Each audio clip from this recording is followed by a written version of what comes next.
પથ્થર ભલે છેલ્લા ગાએ તૂટે દોસ્ત, પણ પહેલાંના ઘા તો નકામા નથી જ જતા. બની શકે કે માણસ જીવનમાં 1, 2, 3, 4, 5 વાર કદાચ નિષ્ફળ જાય, સફળતા ન પણ મળે, પણ એનો મતલબ એ નથી કે હવે તમે જીવનમાં નિષ્ફળ થઈ ગયા. નહીં દોસ્ત, અનેક તકો વ્યક્તિ કને આવતી રહે છે અને એ તકોમાં માણસને ફક્ત પ્રયાસ કરવાનો હોય છે દોસ્ત.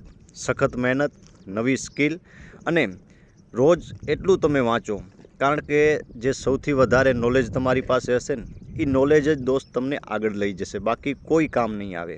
તમારી કને કાંઈક નવી એવી સિસ્ટમ હશે, નવું એવું કાંઈક તમારી કને આઈડિયા હશે કે નવી સ્કિલ હશે, તો એ સૌથી વધારે નોલેજ તો તમારી પાસે હશે, તો એ નોલેજ જ તમને આગળ લઈ જશે દોસ્ત.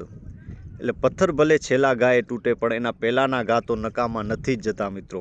કદાચ કારમીટનો પથ્થર હોય અને આપણે ગણના ઘા એને મારતા હોઈએ, 5 ઘા સુધી ન પણ તૂટે અને 6થા ગાએ કદાચ તૂટી જાય ને, તો એવું નહીં માનવાનું કે ઓલા 5 ઘા ફેલ ગયા. ના દોસ્ત, કારણ કે ઓલા 5 જે ગણના ઘા હતા ને, એ પણ એને તોડવાનો સતત પ્રયત્ન તો કર્યો જ હતો દોસ્ત. એટલે જીવનમાં પ્રયાસ ક્યારેય મૂકવા નહીં, રોજ નવું કાંઈક ને કાંઈક શીખતા રહેવું જોઈએ અને સખત મહેનત અને સખત પરિશ્રમ જ તમને આગળ લઈ જશે દોસ્ત.